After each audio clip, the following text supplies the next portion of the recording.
Why do you feel a strange mixture of relief and emptiness every time you receive your salary? There you are, looking at the number in your bank account. That number that's supposed to make you happy, and instead of euphoria, you experience a fleeting sensation of satisfaction followed by nothing, as if you had drunk salt water to quench your thirst. A few days later, that figure no longer means anything, and your mind automatically calculates how much is left until the next deposit, how much you need for that purchase that will make you happy, how much more you would need to finally feel that peace money promises but never delivers. This contradiction isn't personal. You're not the one who's broken. It's the complete system that generates this emotional schizophrenia. For decades, they've sold us modernity's most toxic equation: more money equals more happiness.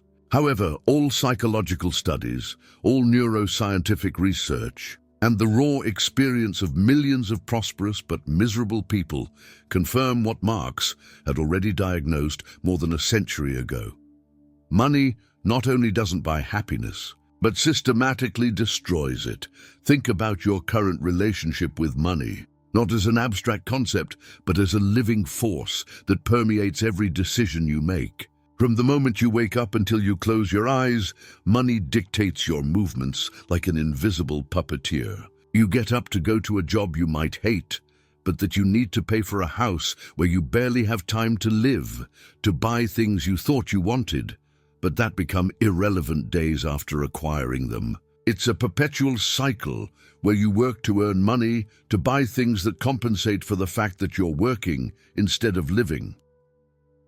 Marx called this alienation, but the word falls short of describing the depth of the damage. Alienation isn't just being disconnected from your work, it's being disconnected from your own humanity. When your worth as a person is measured by your capacity to generate income, when your time becomes a commodity you sell to the highest bidder, when your relationships become contaminated with economic calculations, something essential in you withers. It's not that money is intrinsically bad. It's that the current monetary system converts everything sacred into transaction, everything human into capital. The first symptom of this disease is perpetual financial anxiety. No matter how much you earn, it's never enough.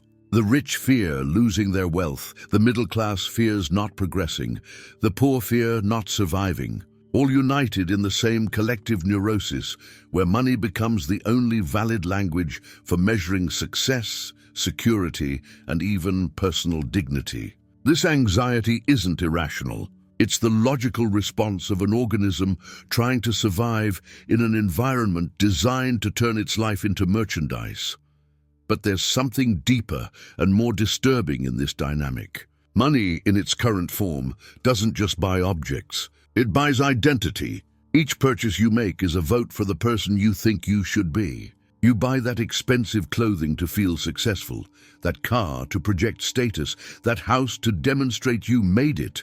But in the process of buying your identity, you lose it. Because real identity, the authentic one, can't be bought. It can only be cultivated through genuine experience, deep relationships, and inner development. Marx understood that the problem doesn't lie in money's existence as an exchange tool, but in how capitalism transforms money into the ultimate end of human existence. When life's objective becomes accumulating capital, everything else subordinates itself to that goal. Time with family is sacrificed for overtime. Health is compromised for productivity. Creativity is killed for efficiency. Dreams are abandoned for financial stability. The human soul goes on offer to the highest bidder. This transformation happens so gradually that most don't realize it. You start working to live and, without realizing it, end up living to work. You start buying things you need and end up needing things you bought. You start valuing money as means and end up venerating it as an end. It's a silent metamorphosis where the person you were dissolves into the economic function you perform. The second symptom is toxic competition. When money becomes the primary metric of human value, relationships become comparative. You can't simply enjoy your life. You have to enjoy it more than others. It's not enough to have enough. You need to have more than your neighbor, your brother, your college friend. This constant competition not only destroys human solidarity, but makes real satisfaction impossible. Because in a game where there's always someone with more, victory is structurally impossible. Marx observed that this competition isn't natural, but manufactured. Human beings are intrinsically cooperative. It's the economic system that forces us to compete. In pre-capitalist societies, one person's wealth benefited the community. In capitalism, one person's wealth often comes from others' impoverishment. This inversion of natural logic generates constant psychic tension. We instinctively know we should cooperate, but the system rewards us for competing. The paradox becomes even more cruel when you analyze the statistics. Countries with the highest GDP per capita aren't necessarily the happiest. The richest people aren't the most satisfied with their lives. Periods of greatest economic growth often coincide with increases in depression, anxiety, and suicide. How is it possible that more prosperity produces more misery? The answer lies in that we're confusing prosperity with progress, accumulation with realization, material wealth with existential wealth. The third symptom is the loss of present time. When you live in function of money, your consciousness divides between past and future. You regret the money you spent yesterday. You anguish over the money you'll need tomorrow, but you never fully experience the current moment. The present becomes mere transit between transactions. You work today to pay for yesterday and save for tomorrow, but when do you live? When do you experience the real wealth of being alive? Marx called this the tyranny of capitalist linear time. Before industrial capitalism, time was cyclical, seasonal, human. You worked when necessary, rested when possible, celebrated when it was time. Capitalism imposed mechanical, uniform, alienating time. 8 hours of work, 8 of rest, 8 of sleep. Your life timed, compartmentalized, sold by the hour. Time stopped being your ally to become your master. This temporal fragmentation destroys what psychologists call flow, those moments of total absorption, where you lose track of time because you're completely present in what you're doing. Flow is impossible when every moment is priced, when every activity must be economically justified, when even leisure becomes investment in human capital. Here we arrive at the most devastating and liberating insight at the same time.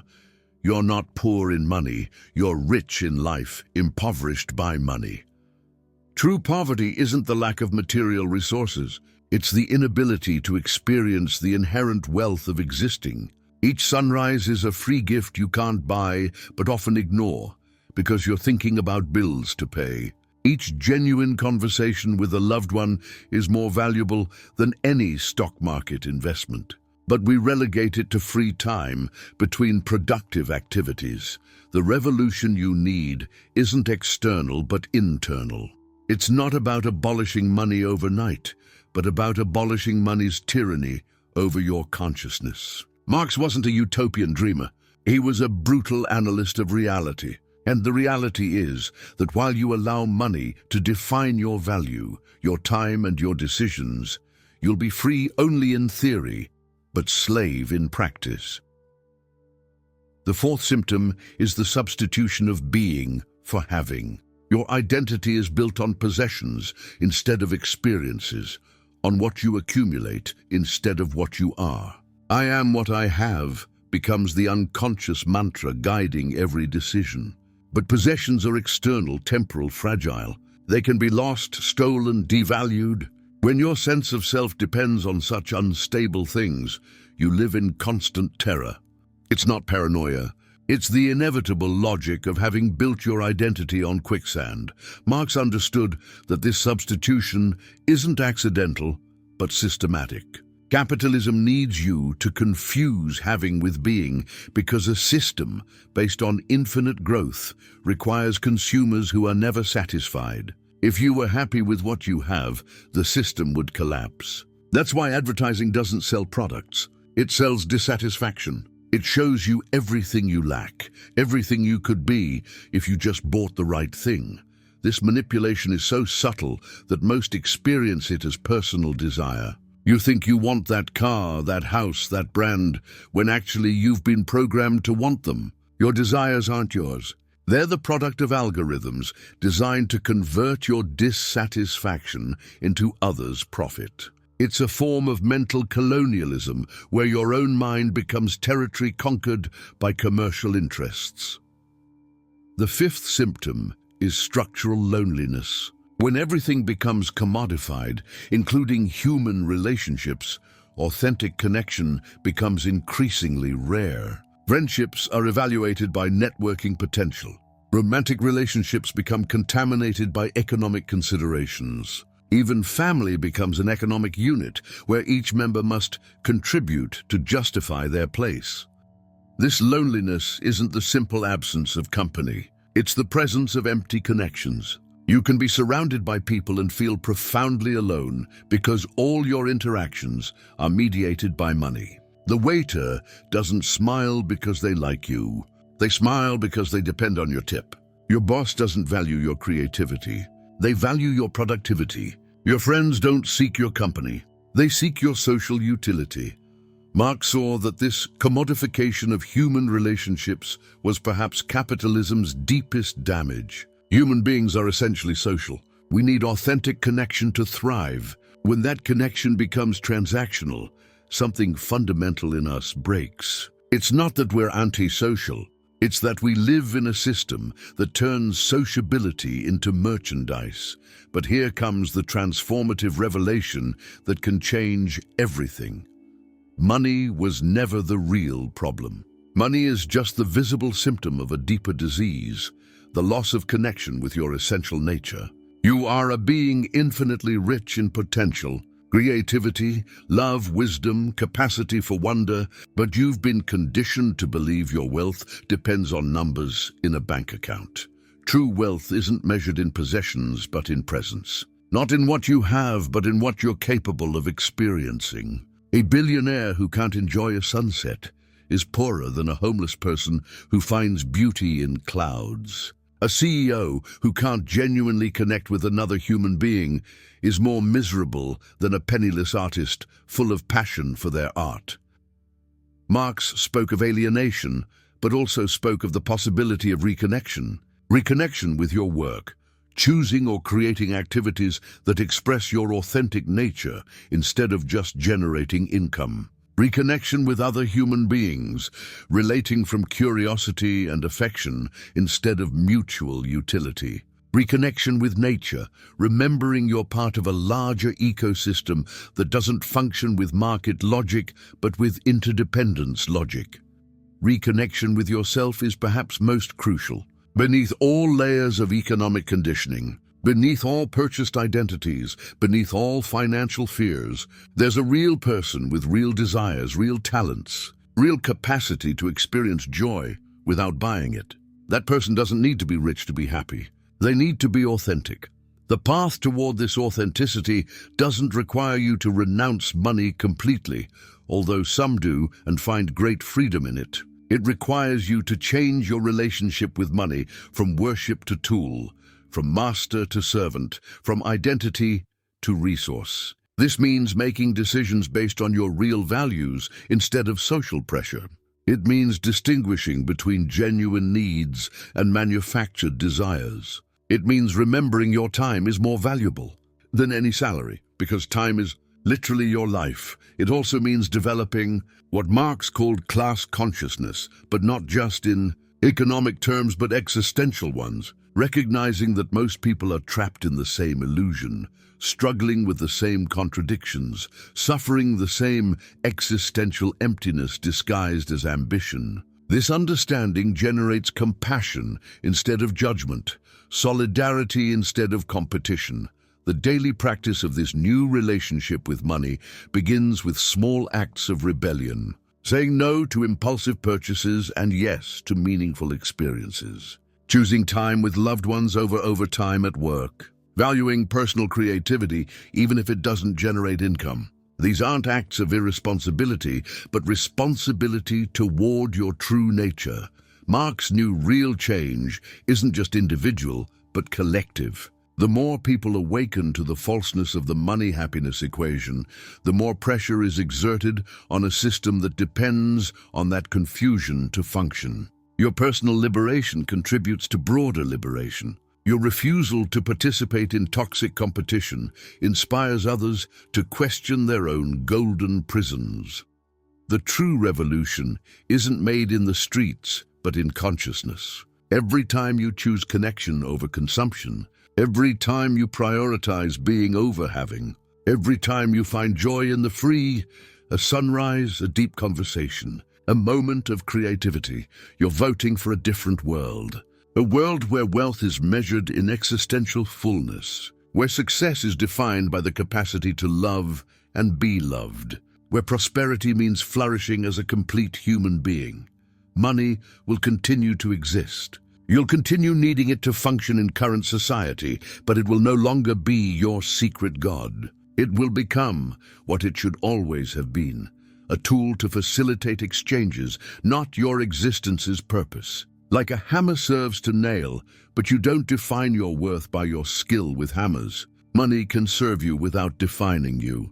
This transformation isn't easy because it goes against decades of conditioning, against family expectations, against social pressures, against algorithms designed to keep you dissatisfied.